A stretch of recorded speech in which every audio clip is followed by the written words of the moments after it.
ഇന്ന് നമ്മളൊരു അടിപൊളി ഫിഷ് ഫ്രൈ ആണ്, വളരെ ക്രിസ്പി ആയിട്ടുള്ളൊരു ഫിഷ് ഫ്രൈ ആണ് ചെയ്യാൻ പോകുന്നത്. അപ്പോൾ അതിൽ മസാലയ്ക്ക് ആവശ്യമായിട്ടുള്ള സാധനങ്ങൾ എന്തൊക്കെയാണെന്ന് നമുക്ക് നോക്കാം. ആദ്യം നമ്മൾ മഞ്ഞൾപ്പൊടിയാണ് ഇടുന്നത്. അതിനുശേഷം നമ്മൾ എരിവുള്ള മുളക് പൊടി ഇട്ട് കൊടുക്കുകയാണ്. എരിവുള്ള മുളക് പൊടി ഞാനിവിടെ കുറച്ചധികം ചേർക്കുന്നുണ്ട്, എനിക്ക് എരിവ് കുറച്ചധികം ആവശ്യമുണ്ട്, അതാണ്. പിന്നീട് നമുക്ക് കാശ്മീരി ചില്ലി പൗഡർ ഇട്ട് കൊടുക്കാം. കാശ്മീരി ചില്ലി പൗഡറും ഈ പറയുന്ന അളവ് നിങ്ങൾക്ക് തന്നെ തീരുമാനിക്കാം, നിങ്ങൾക്ക് ഇഷ്ടമുള്ള രീതിയിൽ മാറ്റി മറിച്ചും എടുക്കാം.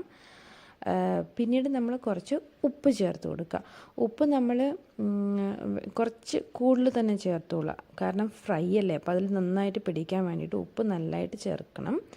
പിന്നെ അതിലേക്ക് നമുക്ക് കുറച്ച് ഇഞ്ചി വെളുത്തുള്ളി പേസ്റ്റാണ് ചേർത്ത് കൊടുക്കാനുള്ളത്. ഇഞ്ചി വെളുത്തുള്ളി പേസ്റ്റ് നല്ല ഫ്രഷായിട്ട് നല്ലതായിട്ട് അരച്ചെടുത്ത ഇഞ്ചി വെളുത്തുള്ളി പേസ്റ്റ് ചേർക്കുക. കുറച്ച് നാരങ്ങ നീരും കൂടെ ചേർത്ത് കൊടുക്കുന്നുണ്ട്. ഇതിന് ശേഷം നമ്മൾ ചേർക്കാൻ പോകുന്നത് വളരെ ഈ ക്രിസ്പി ആവാനായിട്ടുള്ള ഒരു സീക്രട്ട് റെസിപ്പി ആട്ടോ. അത് റവയുടെയും കോൺഫ്ലവറിൻ്റെയും കൂടെ ഒരു മിക്സാണ്. റവ കോൺഫ്ലവർ മിക്സാണ് നമ്മൾ ചേർക്കുന്നത്. അതും കൂടെ ചേർത്തതിന് ശേഷം നമുക്കിത് നല്ല രീതിയിലൊന്ന് ഇളക്കിയെടുക്കാം. അപ്പോൾ ഇത് ഇളക്കുമ്പോൾ അത് എല്ലാം ഒന്ന് കൂട്ടി യോജിക്കണമെങ്കിൽ നമ്മൾ അതിലേക്ക് കുറച്ച് എണ്ണ, അതിനാവശ്യമായിട്ടുള്ള എണ്ണ നമുക്ക് വേണമെങ്കിൽ നിങ്ങൾക്ക് വെളിച്ചെണ്ണ ചേർത്ത് കൊടുക്കാം. വെളിച്ചെണ്ണയിലാണ് നിങ്ങൾ വറക്കുന്നതെങ്കിൽ വെളിച്ചെണ്ണ ചേർത്ത് കൊടുക്കാം, അതല്ലെങ്കിൽ വെജിറ്റബിൾ ഓയിൽ ചേർത്ത് കൊടുക്കാം. ഞാനിവിടെ വെജിറ്റബിൾ ഓയിലാണ് യൂസ് ചെയ്തിട്ടുള്ളത്. അപ്പോൾ ആവശ്യത്തിന് ഓയിൽ ഒഴിച്ചിട്ട് അതിനുശേഷം നമുക്ക് വീണ്ടും അതൊന്ന് മൊത്തം ആ ഒരു മസാല എല്ലാം കൂടെ ഒന്ന് അങ്ങോട്ട് കറക്റ്റായിട്ട് മിക്സായി വരാൻ വേണ്ടിയിട്ട് നമ്മൾ നല്ല രീതിയിലൊന്ന് ഇളക്കി കൊടുക്കാം. എന്നാലും നമ്മൾ ആ ഫിഷിലേക്ക് പരട്ടുന്നതിന് മുന്നേ അതിൻ്റെ ആ ഒരു ടെക്സ്ചർ നല്ല ഒരു രീതിക്ക് കറക്റ്റായിട്ട് വരണമെങ്കിൽ ഓയിൽ ഒഴിച്ചതിന് ശേഷവും നമ്മളത് കറക്റ്റായിട്ട് നമുക്കത് കിട്ടണമെങ്കിൽ ഒരല്പം വെള്ളം, തിളപ്പിച്ചാറിയ വെള്ളം ഒഴിക്കുന്നതായിരിക്കും നല്ലത്. ഞാനിവിടെ വളരെ തിളപ്പിച്ചാറിയ വെള്ളമാണ് ഞാൻ ഒഴിക്കുന്നത്. ശകലം ഒരു ചെറിയൊരു സ്പൂണിൽ ശകലം വെള്ളം, നമ്മൾ എത്രയാണോ മീനിന് ആവശ്യമുള്ള മസാല എടുത്തിട്ടുള്ളത് അതിനനുസരിച്ച് വെള്ളം ചേർത്ത് കൊടുക്കാം. ആ വെള്ളം ചേർത്തതിന് ശേഷം ഒന്നും കൂടെ നല്ല രീതിയിൽ ഇളക്കി നോക്കിയിട്ട് നമുക്കറിയാലോ മീനിൽ പരട്ടേണ്ട ആ ഒരു പരുവത്തിൽ നമുക്ക് കിട്ടുന്ന ആ ഒരു രീതിയിൽ നമുക്ക് അതിനാവശ്യമായിട്ടുള്ള വെള്ളമാണ് ചേർത്ത് കൊടുക്കുന്നത്. അപ്പോൾ ഇവിടെ എനിക്ക് ഈ ഒരു മിശ്രിതം ഇപ്പം കുറച്ച് കട്ടിക്കുണ്ട്, അപ്പോൾ ഞാനത് കുറച്ചും കൂടെ ഒന്ന് ലൈറ്റാക്കി എടുക്കാൻ വേണ്ടിയിട്ട് ഒരല്പം കൂടെ വെള്ളം ചേർത്ത് കൊടുക്കുന്നുണ്ട്. അത് കഴിയുമ്പോഴത്തേക്ക് നമ്മുടെ ആ മിശ്രിതം ഒരു കറക്റ്റ് രീതിയിൽ അതെല്ലാം ഒന്ന് കൂടിച്ചേർന്ന ഒരു കറക്റ്റ് നമുക്ക് ആ ഫിഷിൽ പരട്ടി കൊടുക്കാൻ പറ്റുന്ന ഒരു പാകത്തിന് എത്തുന്ന രീതിയിൽ ഈ ഒരു പരുവത്തിലാണ് ഞാനത് വെള്ളം ചേർത്ത് മിക്സ് ചെയ്ത് എടുത്തിട്ടുള്ളത്. ഇപ്പം നമ്മുടെ പേസ്റ്റ് റെഡിയാണ്. ഇനി നമ്മൾ ഫിഷ് നോക്കാം. എനിക്ക് കിട്ടിയിരിക്കുന്ന ഫിഷ് ഇതാണ്. അപ്പോൾ ഞാൻ ഇതിലേക്ക് ആവശ്യമായിട്ടുള്ള ആ ഒരു പേസ്റ്റ് ചേർത്ത് അതൊന്ന് മൂടി പൊതിഞ്ഞ് വെക്കാൻ പോവാണ്.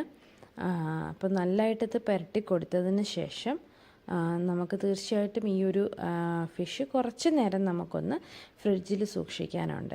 നല്ലതായിട്ട് രണ്ട് സൈഡിലും അതുപോലെ രണ്ട് വശങ്ങളിലും അതുപോലെ സൈഡിലും ഒക്കെ നല്ലതായിട്ട് കൈകൊണ്ട് തന്നെ പുരട്ടി കൊടുക്കുക. പുരട്ടി കൊടുത്തതിന് ശേഷം ഏകദേശം ഒരു ഹാഫ് ആൻ അവർ വളരെ കുറഞ്ഞ സമയമാണ്. നിങ്ങൾക്ക് കൂടുതൽ സമയം നിങ്ങൾക്ക് വെക്കാം, വേണമെങ്കിൽ ഓവർനൈറ്റ് വെക്കാം. എന്തായാലും ഇത് പുരട്ടി നമുക്ക് കുറച്ച് നേരം അതൊന്ന് റെസ്റ്റ് ചെയ്യാൻ വെക്കാം. അപ്പോഴത്തേക്കും അതിലേക്ക് ആ മസാലയൊക്കെ ഒന്ന് പിടിച്ചിട്ടുണ്ടാവും. അത് പിടിച്ചതിന് ശേഷം നമുക്കത് വറക്കാനെടുക്കാം. അപ്പോൾ ഏത് ഫിഷിൽ വേണമെങ്കിലും നിങ്ങൾക്ക് ഇതേ മസാല തന്നെ നിങ്ങൾക്ക് ട്രൈ ചെയ്യാം. ഏതൊരു ഫിഷിലാണെങ്കിലും ഈ മസാല നല്ലതായിട്ട് പെർഫെക്റ്റായിട്ട് വരും. ഇനി നമുക്ക് പാനിലേക്ക് കുറച്ച് എണ്ണ ഒഴിച്ച് അത് ചൂടാകാൻ വെക്കാം. അത് ചൂടായതിന് ശേഷം പതുക്കെ നമ്മുടെ ആ ഫിഷ് ഫ്രൈ എടുത്തിട്ട് നമുക്ക് പാനിലേക്ക് തീർച്ചയായിട്ടും ആ എണ്ണയിലേക്ക് വെച്ച് കൊടുക്കാം.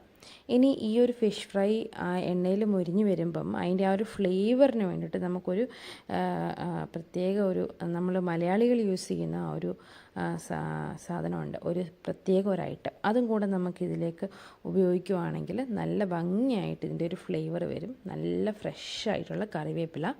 അപ്പോൾ കറിവേപ്പിലയും കൂടെ ഇട്ട് കൊടുത്തിട്ട് നമുക്ക് ചിലരിത് അടച്ചു വെച്ചിട്ട് നമുക്ക് വേണമെങ്കിൽ ഫ്രൈ ചെയ്യാം, അല്ലെങ്കിൽ നമുക്ക് ഓപ്പണായിട്ട് വെച്ച് ഫ്രൈ ചെയ്യാം.